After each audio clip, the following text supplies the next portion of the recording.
Dear friends and students, welcome to English Max. हम लोग SSC CGL के English का प्रीवियस पेपर सॉल्व कर रहे हैं। जुलाई में आपका एसएससी सीजीएल का पेपर है और जून का महीना आपके पास है। तो अब स्ट्रेटजी क्या होनी चाहिए कि आप नया कुछ पढ़ने से बचिए। ठीक, ग्रामर अब मत सीखिए, मैथमेटिक्स अब मत सीखिए, रीजनिंग अब सीखिए नहीं। जो आपको आता है, जितना आपने सीखा है उस पर मास्टरी करिए। और ये कैसे आएगा? आप प्रीवियस पेपर लगाइए और मॉक टेस्ट लगाइए, प्रीवियस पेपर लगाइए, मॉक टेस्ट लगाइए। डेली एक प्रीवियस पेपर, एक मॉक टेस्ट, एक प्रीवियस पेपर, एक मॉक टेस्ट लगाते रहिए। जितना दिन बचा है उसमें आप यही करिए, यकीन मानिए रिजल्ट पॉजिटिव होगा। ठीक है, तो प्रीवियस पेपर आप हमारे साथ कर ही रहे हैं, आप मॉक एक और ज्वाइन कर लीजिए। प्रीवियस पेपर नंबर आज हमारा 31 है, मतलब हम 30 प्रीवियस पेपर लगा चुके हैं। 30 में अगर हम 25 को इंटू करते हो तो 750 के करीब 750 क्वेश्चन हम लोग कर चुके हैं। ठीक है, 10 सेट और बचे हैं, उसमें भी 31 आज हो जा रहा है। इसके बाद 9 सेट और बचेंगे इसके, मतलब आपको काफ़ी पहले, हम आपके एग्जाम से काफ़ी पहले ही ये सेट ख़त्म कर दे रहे हैं। ठीक है, और जो लोग आज पहली बार देख रहे हैं वो लोग पीछे वाले 30 सेट्स देख लीजिए, सब आपके काम के हैं। हर सेट के साथ PDF लगा हुआ है, पहले PDF सॉल्व कर लीजिए, उसके बाद क्वेश्चन डिस्कशन देखिए। ठीक है, तो चलिए शुरू करते हैं। आज भी 9 तारीख वाला है, 9 तारीख के 2 डिस्कशन हम लोग कर चुके हैं। सुबह 9 से 10 वाली बैच का हो चुका है और पौने 12 से पौने 1 बजे, मतलब 11:45 से 12:45 के समय में जो होता है, ठीक है, वो भी हम लोगों ने कर लिया है। अभी हम लोग करने जा रहे हैं 2:30 से 3:30 बजे जो पेपर हुआ था उसको, और उसके बाद जो हम करेंगे वो 5:15 से 6:15 वाला पेपर करेंगे। ठीक है, तो ज़्यादा टाइम ना वेस्ट करती है, स्टार्ट करते हैं आपका आज का डिस्कशन। और पहला क्वेश्चन आपकी स्क्रीन पर देखिए क्या है, ये रहा। इस पहले क्वेश्चन में हमें क्या करना है, देखो पहला ही क्वेश्चन रीअरेंजमेंट का आ गया, ABCD पे दिया हुआ है। इसको क्या करना है कि आप क्रम में लगाना है, पहले से ही आप जानते हैं, नया कुछ बताने की जरूरत नहीं है। तो स्टार्ट करते हैं इसको पढ़ना, देखते हैं शुरू कहाँ से होगा। देखिए, if things get out of control, अगर चीज़ें आपके हाथ से बाहर निकल जाती हैं, अगर चीज़ें आपके कंट्रोल के बाहर हो जाती हैं, तो competition might become totally toxic, तो जो कंपटीशन है वो बहुत ही विषैला हो जाएगा। ठीक है, आगे आ जाओ। Competition is the act of participating in a contest and strive to finish first. Competition क्या होता है? यहाँ पे कंपटीशन को डिफाइन किया इन्होंने, क्या है competition, what is a competition.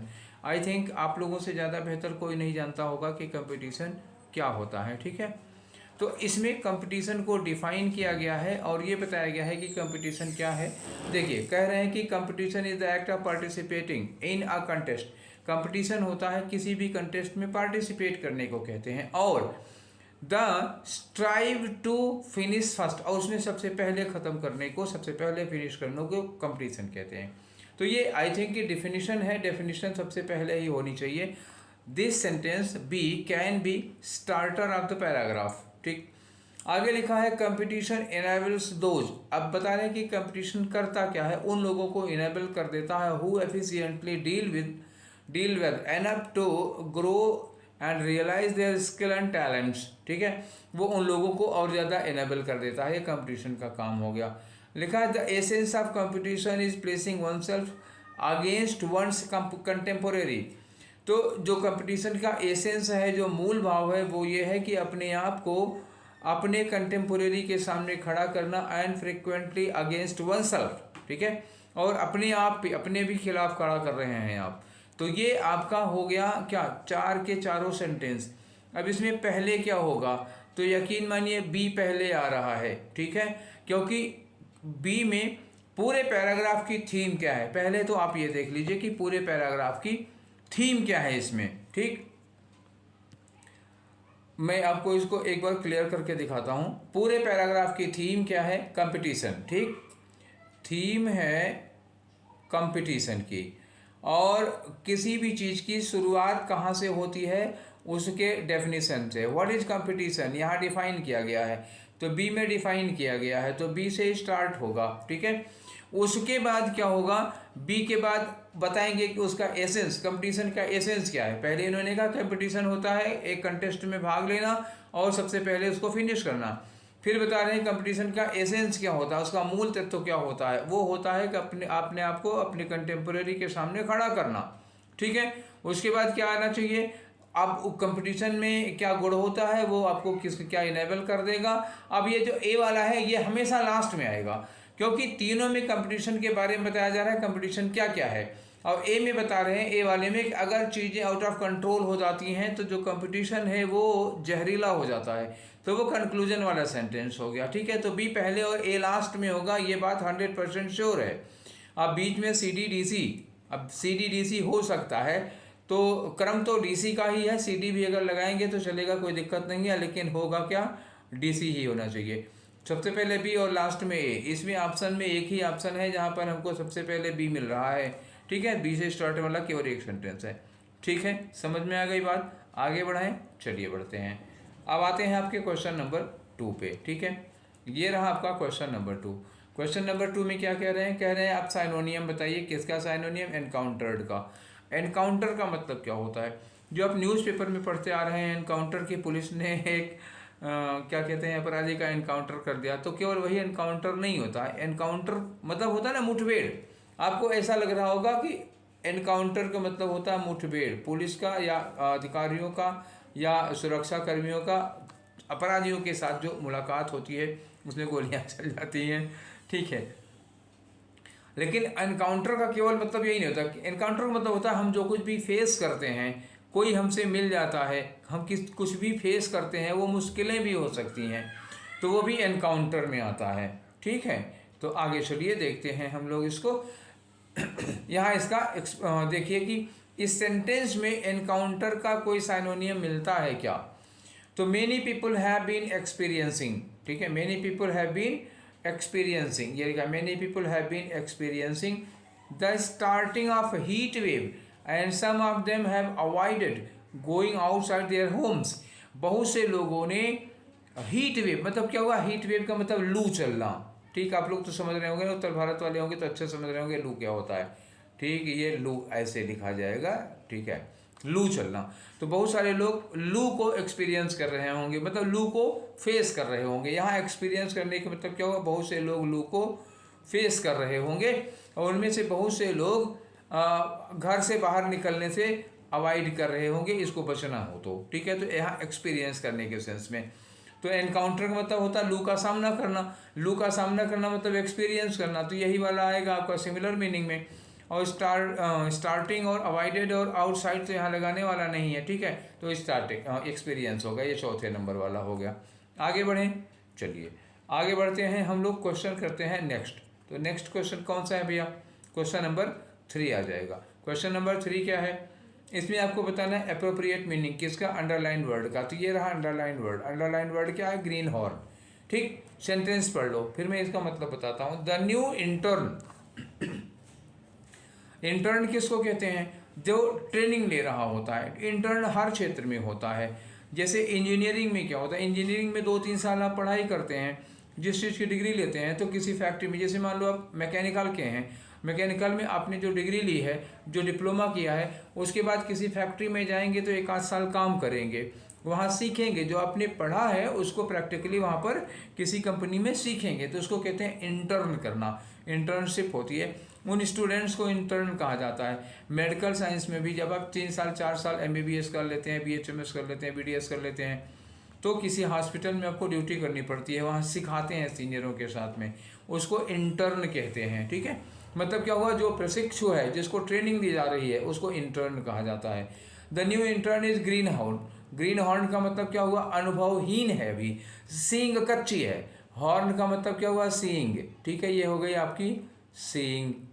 ठीक, ये सींग हो गई आपकी। सींग अगर कच्ची है, ग्रीन है, सींग हरी होने का मतलब क्या हुआ, आपकी सींग कच्ची है, और कच्ची सींग होने का मतलब क्या हुआ, आपको अनुभव नहीं हुआ है। तो ग्रीन हॉर्न का तो अनएक्सपीरियंस्ड होगा। And thus he superiors take advantage of him. अभी वो ग्रीन हॉर्न है तो उसके सुपीरियर उसका फायदा उठाते हैं, तो कैसा होगा, ओवर एंथुजियास्टिक होगा। ओवर एंथुजियास्टिक मतलब हद से ज़्यादा उत्सुक होगा, नहीं। ग्रीन हॉर्न का मतलब इनएक्सपीरियंस्ड होगा, ये आएगा। सिक मैंने बीमार, जेलस का मतलब ईर्ष्यालु, तो इन दोनों में से कोई नहीं होगा। क्या होगा, इनएक्सपीरियंस्ड होगा, वो अनुभवहीन होगा। ग्रीन हॉर्न का मतलब हुआ। आगे बढ़ते हैं अगले क्वेश्चन में, और अगला क्वेश्चन है question number 4, once more related to PQRS, rearrangement से रिलेटेड है। ठीक है, देख लेते हैं इसमें क्या है। अमेरिकन एलिगेटर्स, एलिगेटर क्या होते हैं, घड़ियाल होते हैं, ठीक है ना। अमेरिकन एलिगेटर्स वर, ठीक है, जो अमेरिकन एलिगेटर्स हैं वो क्या थे, आगे देखो। Now this species is classified as least concern.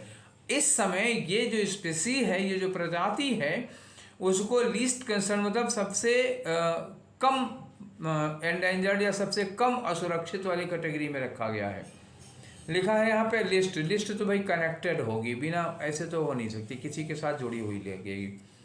ठीक है, list in 1967 their population increased. तो कोई लिस्ट है 1967 में जारी हुई थी, उस लिस्ट में देयर पॉपुलेशन इंक्रीज, उस लिस्ट में इनकी पॉपुलेशन बढ़ती है।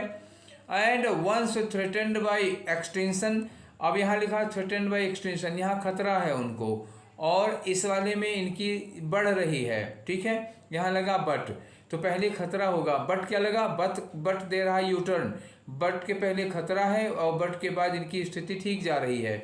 ठीक है ना, तो आर के पहले निगेटिव आ जाएगा, आर के पहले जो चीज़ें होंगी निगेटिव होंगी, आर के बाद जो चीज़ें होंगी पॉजिटिव होंगी, ये बात तो तय हो गई।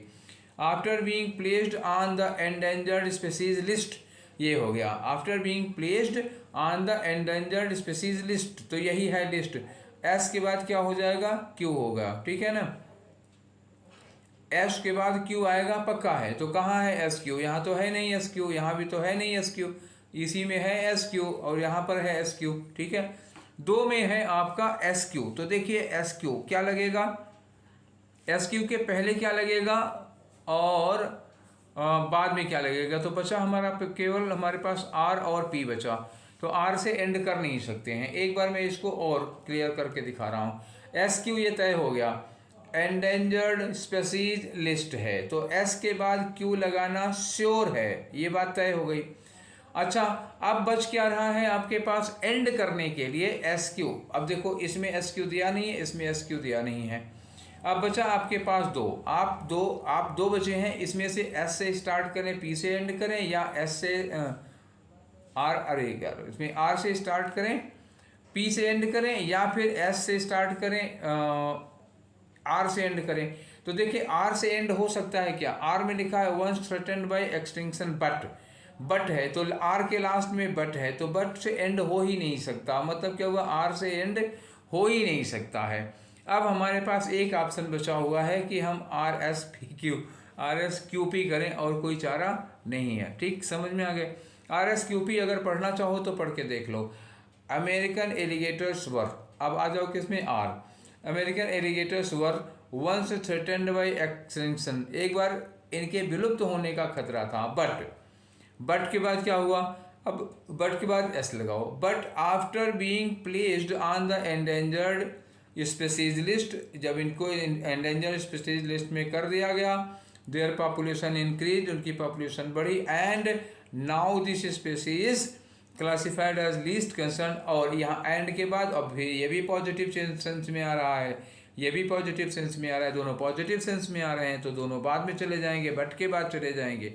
ठीक है ना, समझ गए। अब लग गया कि नहीं लग गया, क्लियर हो गया। ठीक है, आगे बढ़ो। आते हैं हम नेक्स्ट क्वेश्चन नंबर 5 पर। अभी हमने 4 किया, तो अब करते हैं क्वेश्चन नंबर 5। क्वेश्चन नंबर 5 में क्या है, देखो ये पैसिव वॉइस में आपको बताना है। Sanjay rolled the marble through a small plastic pipe. Sanjay rolled क्या है, वर्ब की सेकेंड फॉर्म है। मतलब क्या हुआ, मार्बल ये लिखा है, मार्बल आपका ऑब्जेक्ट हो गया, मार्बल पहले आ जाएगा, रोल्ड हो जाएगा, संजय इधर चला जाएगा, तो द मार्बल सिंगुलर है। इसके बाद क्या लगाना होगा, वाज लगाना होगा, वाज रोल्ड लगा देंगे। अब ये through a small plastic pipe, चाहे बीच में लगा दो चाहे पहले बाद में लगा दो, कोई दिक्कत नहीं होगी। लिखा है संजय के लिए क्या लगाना होगा, बाय संजय लगाना पड़ेगा। तो चलो देख लेते हैं इसमें कौन कौन सा ऑप्शन सही हो रहा है। वाज रोल्ड यहाँ है, वाज रोल्ड सब में लगा है वाज रोल्ड। यहाँ लिखा है the marble through small plastic pipe was rolled. ठीक है, ये हमारे हो गए। तो यहाँ लिखा स्मॉल प्लास्टिक पाइप, ठीक है ना। तो ये बताओ कि स्मॉल प्लास्टिक पाइप को रोल किया गया था या मार्बल को रोल किया गया था। Sanjay rolled the marble. अब ये लिखा थ्रू स्मॉल प्लास्टिक पाइप, तो थ्रू स्मॉल प्लास्टिक पाइप क्या है, ये साधन है, क्या रोल किया गया था? मार्बल रोल किया गया था। तो हमें जो पैसे बनानी है वो मार्बल से बनेगी, प्लास्टिक पाइप से नहीं बनेगी। तो पहला आंसर कट गया। अब आ गया the marble was rolled bye Sanjay in a small plastic pipe. भैया इन कैसे कर सकते हो आप? प्रिपोजिशन कैसे बदल सकते हो? सवाल ही नहीं होता। तो ये दूसरा वाला भी कट गया। अब आ जाओ, the small marble was rolled through a small plastic pipe by Sanjay, ये ठीक है। अब यहाँ लिखा द मार्बल, मार्बल के पहले हाँ द मार्बल लिखा, the marble through small plastic pipe, यहाँ नहीं आना चाहिए था मार्बल के साथ। ये कहाँ लगेगा? बाद में लगेगा। वाज रोल्ड के बाद लगाना चाहिए था ना, साधन, कार्य होने के बाद साधन लगाएंगे, आप पहले नहीं लगाएंगे। तो ये भी गलत हो गया। अब आपके पास एक ऑप्शन बचा है 3 वाला, इसके अलावा कोई नहीं। तो 5 में हो गया कौन सा? 3। मुझे आपको ये बताना था कि फर्स्ट, सेकेंड और फोर्थ क्यों नहीं होंगे, ठीक, क्योंकि उसमें गलतियां निकालना ज़्यादा ज़रूरी है ना। अगर आप इस तरह पढ़ेंगे तब ज़्यादा फायदा होगा। क्वेश्चन नंबर 6 में आ जाओ। यहाँ फिलर है। क्या दिया है कि Nita can assemble the students of her class, ठीक। लगाना क्या है आपको? एडवर्ब लगाना है। मतलब क्या हुआ यहाँ पे? Nita can assemble the students of her class, Nita अपनी क्लास के स्टूडेंट्स को एक जगह इकट्ठा कर सकती है। अब यहाँ क्या लगाना है हमको? मैनर। यहाँ कार्य दे दिया, अब एडवर्ब लगाना है। Manner, place, time, frequency. Manner, place, time, frequency में देखो यहाँ क्या लगा? स्लो क्या है? स्लो एडजेक्टिव होता है, लगेगा नहीं। डिस्ट्रैक्ट हो रहा, ये वर्ब हो जाएगी, लगेगा नहीं। परफेक्ट हो जाएगा तो एडजेक्टिव भी है, ये एडजेक्टिव है तो ये एडजेक्टिव में लगेगा नहीं। एडवर्ब चाहिए हमें तो क्विकली होगा, ठीक है। क्या लगा है? Adjective plus ly is equal to adverb of manner, तो यही हमें लगेगा, क्विकली लगाना पड़ेगा, ठीक है। वो जल्दी से बच्चों को असेंबल कर सकती है, ठीक है। नेक्स्ट बढ़ते हैं। क्वेश्चन नंबर अब हमारा कौन सा आ गया भैया? अब आते हैं हम क्वेश्चन नंबर 7 में, ठीक है। तो ये रहा आपका क्वेश्चन नंबर 7। क्वेश्चन नंबर 7 में क्या करना है? पैसिव वॉइस, ठीक। बताओ पैसिव वॉइस। तो देखो यहाँ पे क्या दिया है कि Mary was cooking the meal, Mary was cooking the meal. क्या है? मैरी हमारा सब्जेक्ट हो गया, इधर लेके चले आएंगे। क्या पक रहा है? मील पक रहा है, इधर लेके चले आएंगे। वाज कुकिंग का क्या हो गया? वाज लग जाएगा और कुकिंग वर्ब की आईएनजी फॉर्म है, तो आपको क्या करना पड़ेगा? बीइंग लगाना पड़ेगा। बीइंग के साथ फिर थर्ड फॉर्म लगाना पड़ेगा। आंसर ढूंढ लो इसमें, ठीक है। कहाँ है आंसर? वाज बीइंग कुक्ड, ये दिया। The meal was being cooked, ये दिया है हमको पूरा, was being cooked by Mary, तो हमको ये आंसर एकदम सही लग रहा है।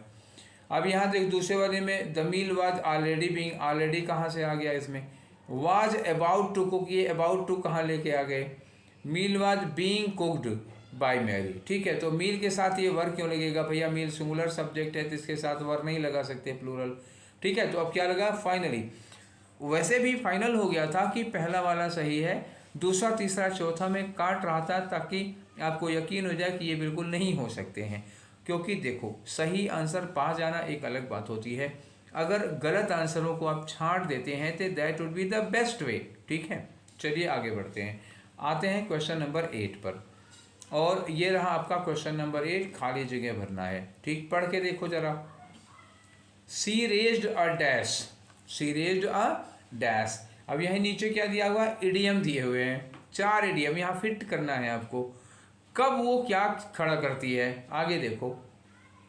व्हेन सी सा हर लगेज मिसिंग, कोई लड़की है, ट्रेन वगैरह से या बस वगैरह से आई होगी, मान लो बस से आई या प्लेन से आई, उसने देखा कि उसका लगेज मिसिंग है। ट्रेन से आ रही है तो पता लगा कि उसका लगेज गायब है, उसका जो बैग वैग रहा होगा बैग गायब हो गया। तो अब किसी भी क्या बैग गायब हो जाएगा तो क्या करेगा? शांतिपूर्वक ऐसे बैठा रहेगा कि हल्ला मचाएगा, चिल्लाएगा, जाहिर सी बात है चिल्लाएगा, शोरगुल मचाएगा, चोर चोर चोर मेरा बैग गायब हो गया। तो ऐसे कुछ हुआ। तो स्पीक एंड स्पान का मतलब, यहाँ स्पीक एंड स्पान का मतलब होता है नीट एंड क्लीन, ठीक है, नीट एंड क्लीन। तो यहाँ नीट एंड क्लीन का कोई सेंस नहीं है, इनको काट दो। व्हिप एंड स्पर, ठीक है। तो व्हिप एंड स्पर का क्या मतलब होता है भैया बताइए? व्हिप एंड स्पर का मतलब होता है ना अटमोस्ट हेट। अटमोस्ट हेट का मतलब क्या हुआ? मैक्सिमम, बहुत ज़्यादा नफरत होती है, वो हो गया। इसका भी लेना देना नहीं है। ह्यू एंड क्राई का मतलब क्या हुआ? शोरगुल मचाना, हल्ला गुल्ला मचाना शुरू कर दिया उसने। तो जाहिर सी बात है किसी के बैग गायब होगा, लगेज गायब होगा तो हल्ला गुल्ला तो मचाएंगे ही, शोर तो मचाएंगे, तो ह्यू एंड क्राई हो जाएगा। हैंड एंड फूड का मतलब क्या होता है? टू सप्लाई एवरीथिंग, किसी को ज़रूरत की हर चीज़ पहुंचाना। देखो गड़बड़ हो गया लिखते समय।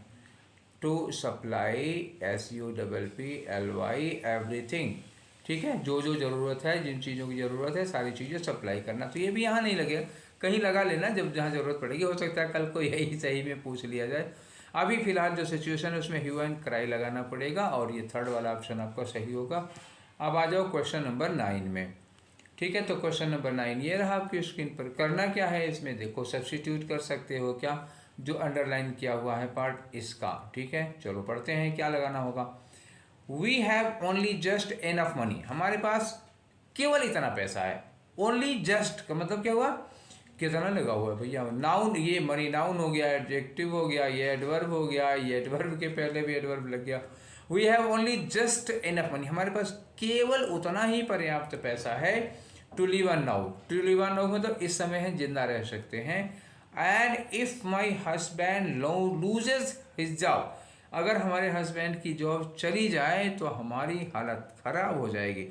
मतलब अभी हमारी कंडीशन ये है कि केवल खाने भर को हमारे पास हो रहा है। अगर हस्बैंड की जॉब चली जाए तो हम क्या करेंगे, हम तो एकदम से बर्बाद हो जाएंगे। We will really be up against it, we up again it नहीं होगा, अगेंस्ट इट हो जाएगा। तो मतलब क्या हुआ, to be up against, against का मतलब अप अगेंस्ट का मतलब जानते हैं क्या होता है। अप अगेंस्ट का मतलब होता है इन अ डिफ़िकल्ट सिचुएशन। क्या होगा, इन अ डिफ़िकल्ट सिचुएशन, ये हो गया इन अ डिफ़िकल्ट सिचुएशन, या इन अ डिफ़िकल्टी कर लो। या दूसरी कंडीशन में हो सकता है कि out of money, completely out of money. तो सिचुएशन तो वही है, कंप्लीटली आउट ऑफ मनी या इन अ डिफ़िकल्ट सिचुएशन की। तो क्या लगाना होगा, बी अप अगेंस्ट। तो बी अप अक्रॉस या क्रॉस नहीं होगा, बी अप क्या होगा, B up against. B up against it का मतलब क्या हुआ कि आर्थिक स्थिति बहुत खराब है, बहुत ही डिफिकल्ट सिचुएशन में है, ठीक है। तो आंसर कौन सा यहाँ हो गया, थर्ड वाला हो गया। आगे बढ़ते हैं, नेक्स्ट हम लोग देखते हैं क्वेश्चन नंबर 10। तो क्वेश्चन नंबर 10 में कह रहे हैं कि ये क्वेश्चन बहुत पूछा जा रहा है। एक वर्ड को अंडरलाइन क्या कह रहे हैं, इसको सब्स्टिट्यूट कर सकते हो तो करो, और करना ही है क्योंकि नो सब्स्टिट्यूशन कहीं दिया ही नहीं ऑप्शन में।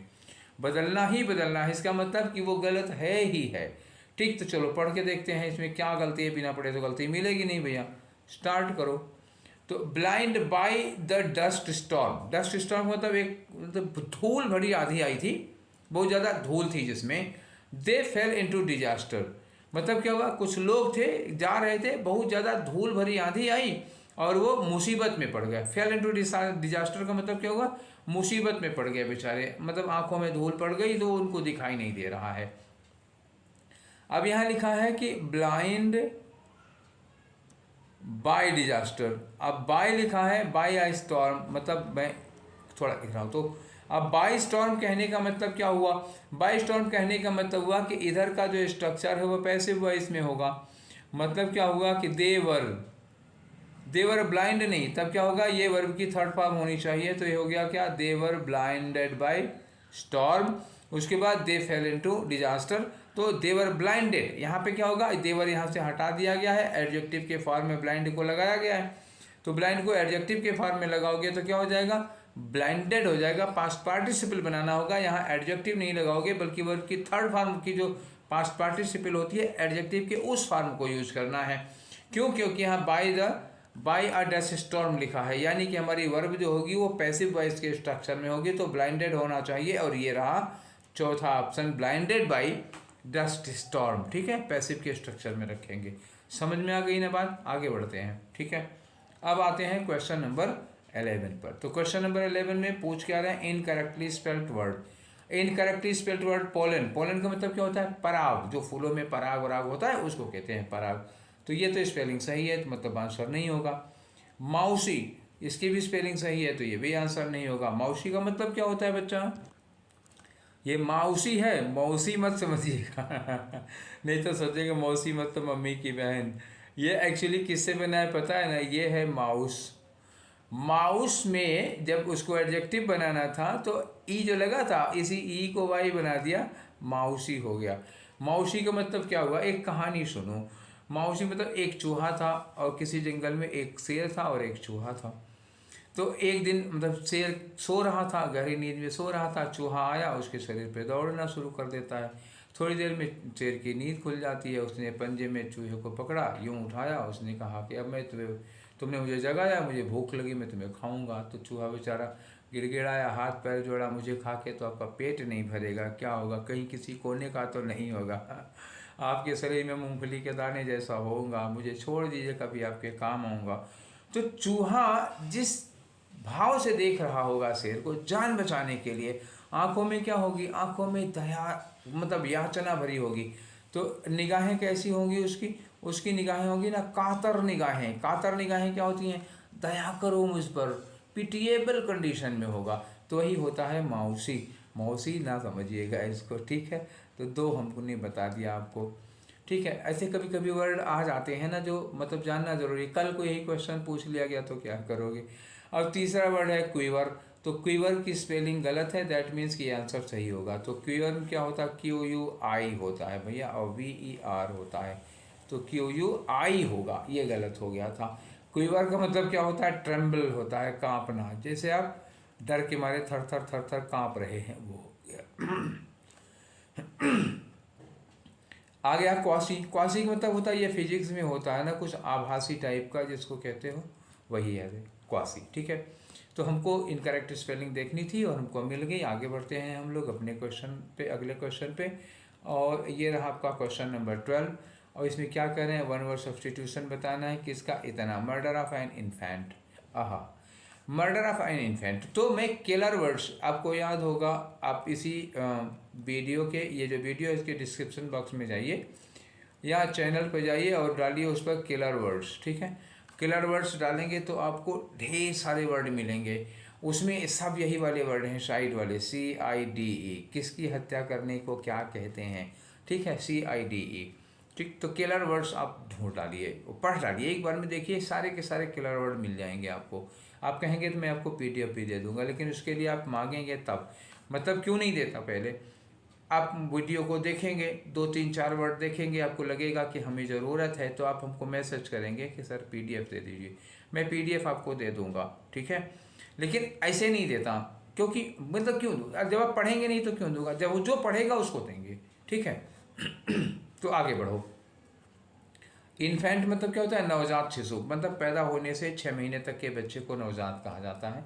तो इन्फेंट के लिए क्या लगता है, इन्फेंटिसाइड, मतलब क्या होता है, शिशु हत्या। जो नवजात शिशु पैदा होते हैं उनकी हत्या को कहा जाता है इन्फेंटिसाइड, ठीक है। तो ये वाला हो गया आपका आंसर। फीटिसाइड क्या होता है, फीटी, एफ, अब इसमें जानते हो फीटस क्या होता है, FOETUS, फीटस। फीटस होता है बच्चा, भ्रूण होता है, जब माँ के पेट में बच्चा होता है 2 3 महीने का होता है।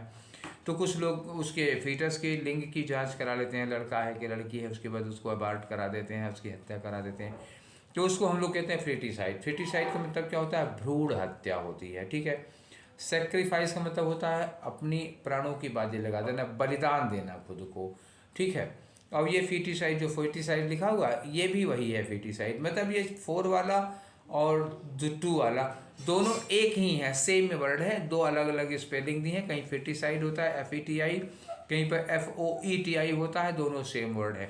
क्लियर हो गया क्वेश्चन नंबर 12। कोई डाउट हो तो बताओ, I think there should be no doubt. तो आगे बढ़ते हैं हम लोग, क्वेश्चन नंबर 13 में चलते हैं। क्वेश्चन नंबर 13 क्या कह रहा है भैया, क्वेश्चन नंबर 13 में देखो एरर की बात आ रही है। तो सेंटेंस एक बार हम लोग पढ़ते हैं, लेकिन इस एरर किस में पता है, वो इनकरेक्टली स्पेल्ड एरर जो है वो स्पेलिंग की है। और एक वर्ड को अंडरलाइन किया गया है, अमेचर। तो कह रहे हैं अमेचर अगर सही है तो नो एरर, और अगर वो गलत है तो उसकी सही स्पेलिंग क्या होगी बताइए, ठीक है। तो the amateur sculptor received an award eight international sculpting competition. एक अमेचर स्कल्प्टर है, अमेचर का मतलब क्या हुआ कि कोई आदमी जो किसी काम को शौक से करता है, ठीक है। He does anything for his own pleasure, not for money. Professional नहीं होता, पैसे के लिए नहीं करता है, ठीक है। तो अपने शौक के लिए वो काम करता है, तो अमेचर कहते हैं उसको, ठीक। ये स्पेलिंग गलत है एक्चुअली बेटा, यहाँ पर होना क्या चाहिए, AMA होता है स्टार्टिंग से, जो AMA हो, ए होगा, उसके बाद TEUR होगा। अब आपका ये ई गड़बड़ हो गया तो मैं फिर से कर दे रहा हूँ, TE होगा, TEUR होगा, तो AMA होना चाहिए, तो ये गलत हो गया। ठीक है, यहाँ पर सही है और MEA दिया हुआ है ये भी गलत है। तो फाइनली आपका थर्ड वाला आंसर क्या है, वो सही स्पेलिंग वाला है। ठीक, बढ़े आगे। क्वेश्चन नंबर 14 पे आ जाओ। 13 हम लोग कर चुके हैं, 14 पे आओ। इसमें क्या रहे, करेक्ट डायरेक्ट फॉर्म बताओ। तो करेक्ट डायरेक्ट फॉर्म मतलब जो क्वेश्चन दिया हुआ पहले उसको पढ़ेंगे तभी तो हम ढूंढ पाएंगे। The old man asked the boy, एक बूढ़ा आदमी है, उसने बूढ़े मतलब उस लड़के से पूछा, क्या पूछा, where the postman was, where the postman was. यहाँ आस्क्ड की जगह सेड हो जाएगा और यहाँ पे इन्वर्टेड कामा लग जाएगा। वेयर अपनी जगह पर रहेगा, द पोस्टमैन वाज, इसमें हमें वाज को पहले करना पड़ेगा। जब वाज को पहले करोगे तो ये इज हो जाएगा। वेयर इज द पोस्टमैन, क्योंकि यहाँ पे आस्क्ड है तो प्रेजेंट में रहा होगा, प्रेजेंट से पास्ट में चेंज किया गया होगा। तो पहली बात तो ये सेज नहीं होगा, ठीक है, ये यहाँ तक हो गया। Where was the postman, was नहीं होगा, ठीक है, और ये हैज़ बीन नहीं होगा, क्या होगा, वेयर इज द पोस्टमैन आपका सेकेंड वाला आंसर होगा। ठीक, क्लियर हो गया, कोई डाउट तो नहीं है। चलें आगे बढ़े। अब आ जाते हैं क्वेश्चन नंबर 15 पर। तो क्वेश्चन नंबर 15 क्या है, वन वर्ड सब्स्टिट्यूशन किसका है, स्ट्रॉन्ग हॉस्टिलिटी। ठीक है, स्ट्रॉन्ग हॉस्टिलिटी, हॉस्टिलिटी का मतलब क्या होता है, दुश्मनी होता है, ठीक है ना, क्या होता है, शत्रुता, दुश्मनी। होस्ट और होस्टाइल में दोनों में अंतर होता है। You may be confused between host and hostile, ठीक है, एक वर्ड है होस्ट और एक वर्ड है होस्टाइल। होस्ट का मतलब क्या होता है, मेज़बान जो हमारी सेवा करता है, हम जिसके मेहमान होते हैं। और एक होता है होस्टाइल का मतलब वैमनस्यपूर्ण, शत्रुतापूर्ण, एनिवर्सिटी होता है। तो ये जो वर्ड बना है ना हॉस्टिलिटी, हॉस्टाइल से बना हुआ है, शत्रुता के लिए बना हुआ है। अब इसका आपको क्या करना है, इसके बदले में एक वर्ड बताओ। तो गहरी, स्ट्रॉन्ग का मतलब होगा ना बड़ी गहरी, बड़ी पुरानी, बड़ी पक्की दुश्मनी होती है। तो पक्की दुश्मनी के लिए आप क्या वर्ड यूज करोगे, एनोनिमिटी। एनोनिमिटी क्या होगा, एनोनिमस से बना हुआ, ANONYMOUS। एनोनिमस का मतलब होता है जिसका कोई नाम, जैसे मान लो किसी ने कोई मैसेज भेजा, नाम नहीं लिखा, या किसी ने कोई पोएम लिखी, उसने अपना नाम नहीं लिखा, तो एनोनिमस पोएम का मतलब जिस पर लिखने वाले का नाम ना हो, वो एनोनिमिटी होती है। एनोनिमिटी का मतलब क्या हुआ, एक वर्ड अगर कहना चाहें हम, कोशिश कर रहा हूँ समझाने की आपको, गुमनामी। गुमनामी का मतलब जिसका नाम गुम हो गया, जिसका नाम कोई नहीं जानता है। एनिमोसिटी का मतलब होता है घोर दुश्मनी, तो ये आपका आंसर रहा।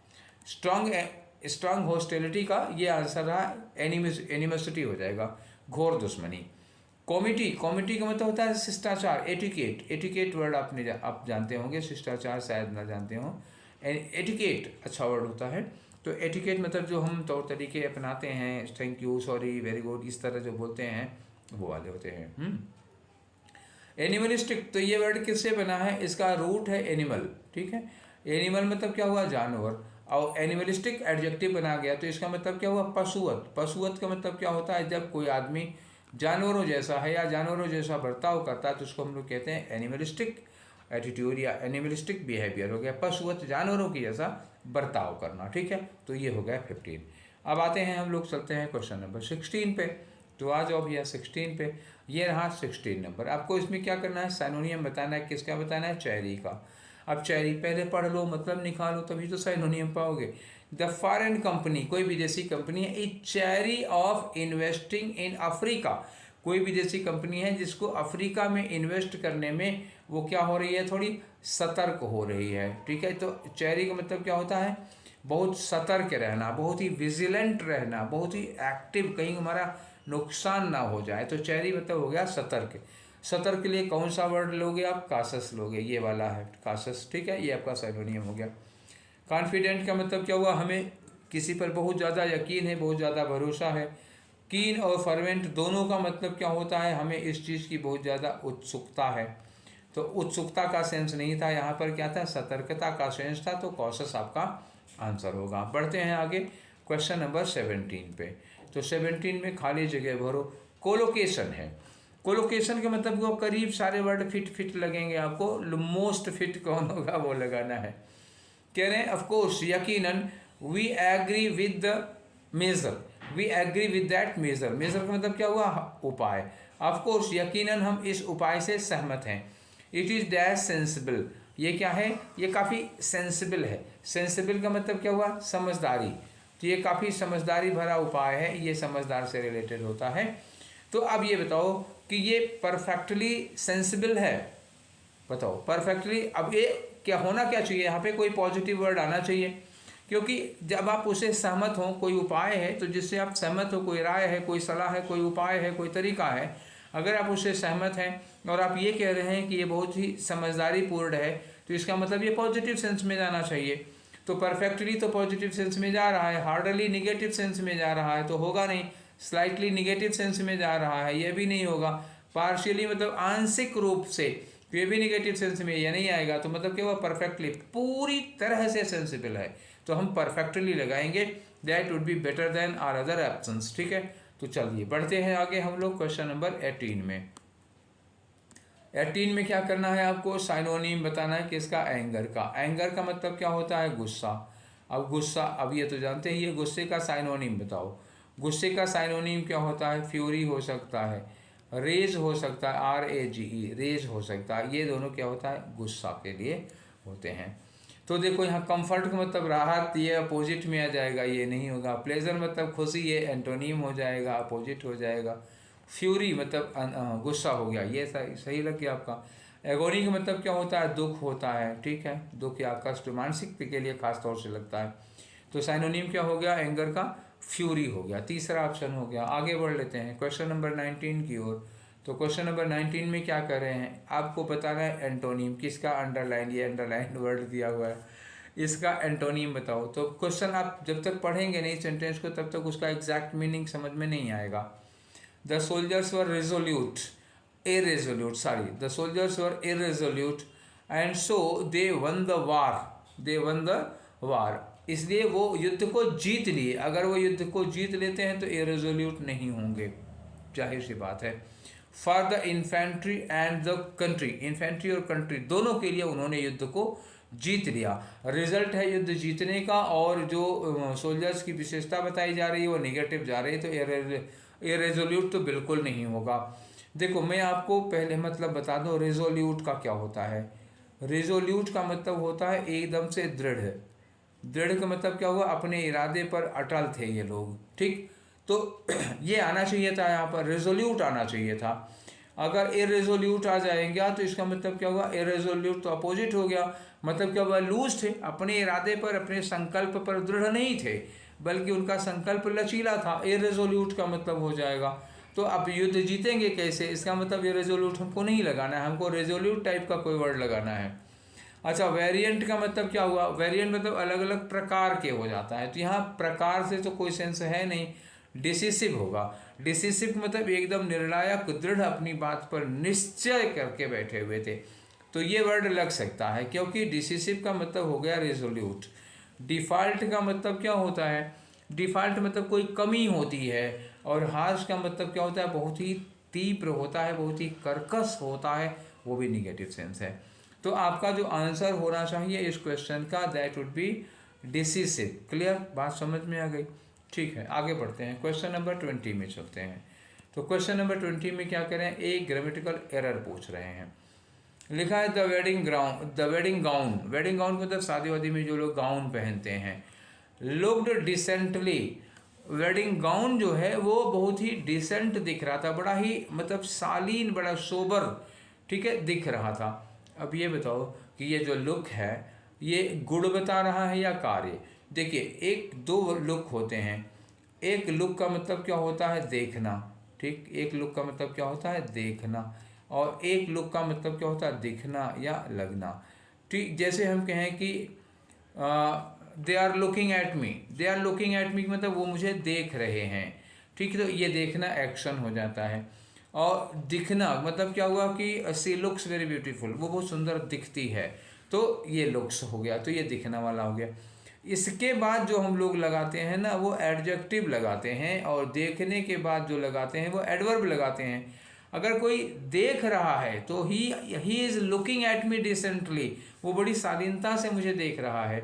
लेकिन अगर ये कहते हो कि ही लुक्ड डिसेंटली मतलब वो बड़ा शालीन दिख रहा था, तो डिसेंटली नहीं, डिसेंट होगा यहाँ पर, ठीक है, तो ये डिसेंटली गलत हो गया। कोई वेडिंग गाउन है जो बड़ा ही डिसेंट दिख रहा है। तो वेडिंग गाउन लुक्ड डिसेंट, ना कि डिसेंटली। क्लियर हो गया? तो ये डिसेंटली नहीं होगा, चौथा ऑप्शन आपका आएगा। क्लियर? आगे बढ़ें तो बढ़ते हैं क्वेश्चन नंबर 21 में। अब 21 से लेकर के 25 तक क्या करना होता है, यू ऑल ऑलरेडी नो। ठीक, बार बार नहीं दोहराएंगे, सबको पता है कि क्या करना होता है। ठीक है, तो पैसेज पढ़िए और लगाइए सीधे सीधे आंसर। ठीक, एलिजेंस, एलिजेंस का मतलब क्या होता है, हमारी निष्ठा। बड़ा अच्छा वर्ड है, बड़ा प्यारा सा वर्ड है। एलिजेंस का मतलब क्या हुआ, निष्ठा, हमारी वफादारी। ठीक है ना, हमारी भावनाएं।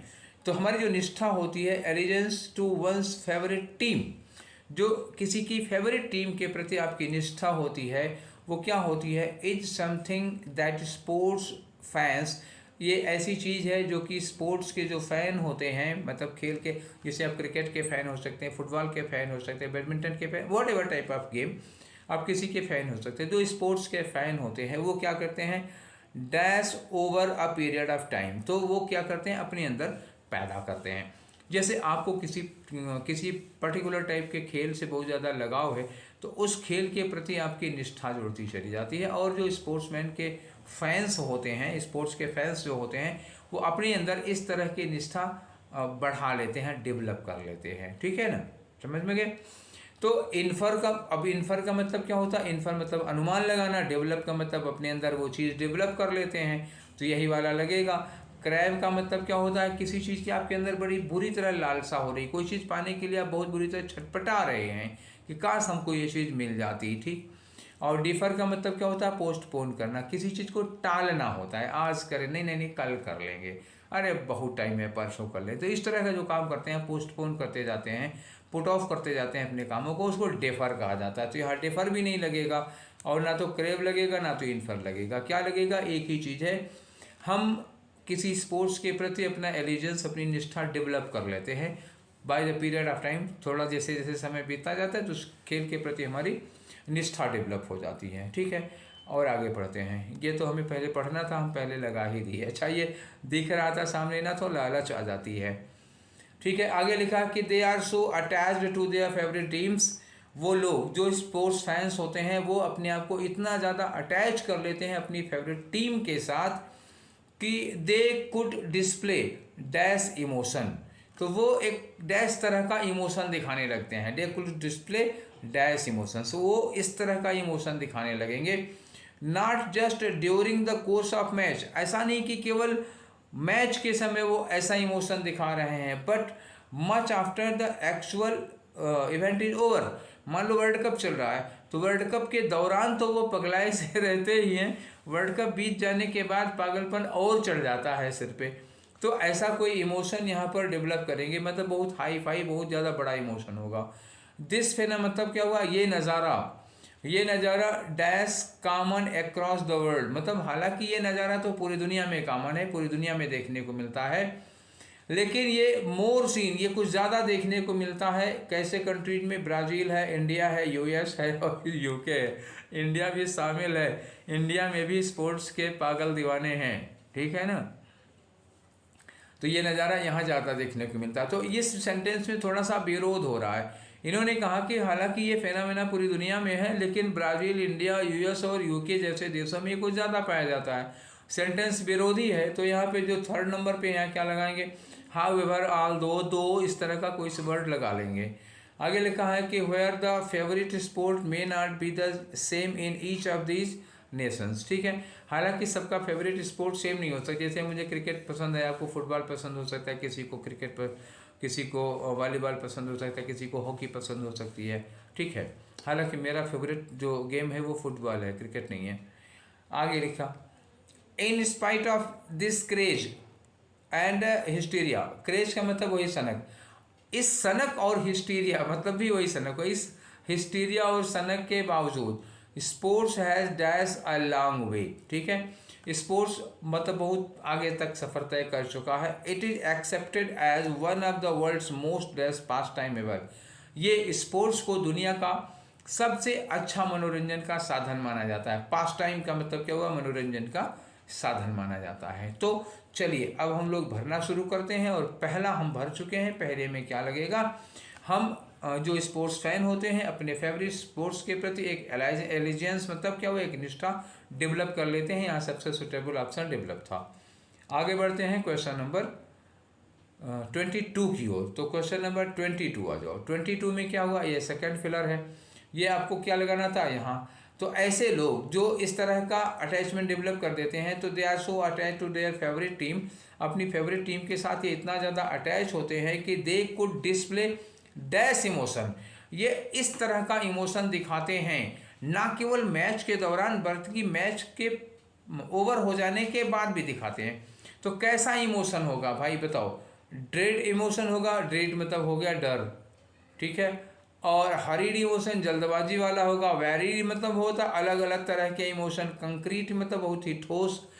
तो यहाँ पे सबसे सुटेबल ऑप्शन क्या होगा, वैरीड होगा, ठीक है। क्वेश्चन नंबर 22 में क्या होना चाहिए, वैरीड होना चाहिए। अलग अलग तरह के इमोशन दिखाते हैं ना, मैच के दौरान मैच के बाद इमोशन अलग अलग होता है, ठीक है। आगे बढ़ जाते हैं। नेक्स्ट क्वेश्चन आता है आपका फिलर नंबर 3 मतलब क्वेश्चन नंबर 23। यहाँ क्या लगाते हैं, कह रहे हैं कि इन्होंने कहा this phenomena does common across the globe, मतलब पूरी दुनिया में ये फेनामिना कॉमन है, लेकिन कुछ कंट्रीज में कुछ ज़्यादा ही होता है। तो पहले हमें क्या लगाना पड़ेगा यहाँ पे, हालांकि ये कॉमन है पूरी दुनिया में है, फिर भी कुछ कंट्रीज में ज़्यादा। तो हालांकि के लिए क्या लगाओगे, एज क्योंकि होगा, लगेगा नहीं, इंस्पाइट ऑफ मतलब के बावजूद होगा, डिस्पाइट के बावजूद होगा, दो मतलब क्या हुआ, यद्यपि या हालांकि, तो यही थर्ड वाला लग जाएगा, ठीक है। नेक्स्ट आ जाओ भाई। नेक्स्ट क्या है, आपको ये भरना है चौथे नंबर वाला फिलर, ठीक है। तो इन्होंने कहा कि मतलब in spite of this craze and hysteria, इस तरह के क्रेज, इस तरह के सनक और हिस्टीरियाई दीवानगी के बावजूद sports has dash a long way. तो हैज़ के साथ तो क्या लगाना चाहिए हमें, हैज़ के साथ वर्ब की थर्ड फॉर्म लगाना चाहिए। देख लेते हैं, हैज़ कम थर्ड फॉर्म में है, हैज़ फेम और गेम तो होगा नहीं, हैज़ केम वर्ब की सेकेंड फॉर्म हो जाएगी तो ये लगेगा नहीं, तो हैज़ कम हो जाएगा, ठीक है। आगे बढ़ जाते हैं। आपका आखिरी फिलर है क्वेश्चन नंबर 25। इसमें क्या करना है हमको, मनोरंजन का सबसे अच्छा साधन के रूप में माना जाता है। तो एंटरटेनिंग पास टाइम मानेंगे, या इनवाइब्ड होगा, या टायरसम होगा, या डेट्रीमेंटल। डेट्रीमेंटल नुकसानदायक होगा, ये होगा नहीं। टायरसम मतलब थकाऊ होगा, ये होगा नहीं। इनवाइब्ड भी यहाँ पे नहीं लगेगा, क्या लगेगा, एंटरटेनिंग होता है, ठीक है ना। तो इम्बाइब्ड का एक्चुअली मतलब क्या होता है, संकोची। तो यहाँ संकोची उनकोची की कोई ज़रूरत नहीं होती, ये पर्सन के लिए लगता है, खेल के लिए नहीं लगता। तो ठीक, तो ये हमारे 25 क्वेश्चंस हो गए। किसका, हमारा सेट नंबर था 31, ठीक। तो अब हमारे पास 9 सेट और बचे हुए हैं CGL 2022 के, जो दिसंबर में हुआ था, ठीक। और देखते देखते 9 दिन में आपके वो 9 भी ख़त्म कर दूंगा मैं, ठीक है। तो मतलब जून के, मुझे लगता है कि 10 जून तक आई थिंक कि ये ख़त्म हो जाना चाहिए, हो जाएगा अगर कोई दिक्कत बीच में नहीं आती है। हालांकि मैं बार बार कहता हूँ कि ख़त्म कर दूंगा, बीच में कोई ना कोई ऐसी प्रॉब्लम आ जाती है, कभी हेल्थ से रिलेटेड हो जाती है, कभी और भी दिक्कतें आ जाती हैं, जिसकी वजह से बना नहीं पाते हैं वीडियो, ठीक है। डेली बनाता हूँ, डेली भेजता हूँ, बना के रखे हुए नहीं है। दूसरी बात, हमारे पास कोई बड़ा सिस्टम वगैरह भी नहीं है, खुद ही सारा काम करना है, खुद ही PDF बनाना है, खुद ही सब कुछ सारा काम अकेले करना होता है, ठीक है। तो एक आध दिन का गैप हो जाता है, कोई बात नहीं, पर फिर भी मैं आपको आपकी ज़रूरत के पहले ही सारा प्रोवाइड करा दूंगा। मतलब आपको आपके एग्ज़ाम से कम 20-25 दिन पहले सब खत्म हो जाएगा। क्लियर हो गई बात। इसके बाद CHSL पर जोर डालेंगे, ठीक। तो अभी ये सेशन आप लोगों को कैसा लगा, ठीक है। जाहिर सी बात है आप देखे होंगे पूरा, तो अच्छा ही लगा होगा, काम का लगा होगा, ठीक है। तो आप बताइएगा कि ये सेशन कैसा लगा। मेहनत करते रहिए, जी जान से जुटे रहिए, ठीक है। और किस्मत पे बहुत ज़्यादा भरोसा, ठीक है। माना कि कुछ किस्मत का रोल होता है, लेकिन बिना पुरुषार्थ के किस्मत कुछ नहीं होता। पहले जी भर के मेहनत कर लीजिए, खुद को जवाब देने लायक हो जाइए। जिस दिन आपको ये लगेगा कि आई कैन डू नो मोर, इससे ज़्यादा मेहनत नहीं, मैं ही कह सकता, मेरा फाइनल है, मैं I have put my last, मतलब मैं सब कुछ दे डाला हूँ, तो उसी साल यकीन रखिएगा आपका सिलेक्शन हो जाएगा। जिस साल आप ये सोचेंगे कि थोड़ी और मेहनत किए होते तो कुछ कसर रह गई, फिर मतलब समझिए कि आप सिलेक्शन से दूर हैं। जब आपके एग्ज़ाम के 1 महीना पहले आपको ये लगने लगता है कि बस ये फाइनल है, इससे ज़्यादा मेहनत मैं नहीं कर सकता, यकीन रखिए उसी साल आपका सिलेक्शन हो जाएगा। आप अपनी मेहनत को बचा के मत रखिए, ठीक है। ये मेरी सलाह है आपका टीचर होने के नाते, आप इसको मान लीजिए, सिलेक्शन श्योर है। तो मेहनत करिए, हम आपके साथ हैं, हमारे आशीर्वाद आपके साथ हैं, हमारी शुभकामनाएँ आपके साथ हैं। आप जल्दी से सफल हों, ठीक है। और हमें मैसेज करिएगा, ठीक है, तो फिर मिलते हैं अगले सेशन में। Till then take care, thank you.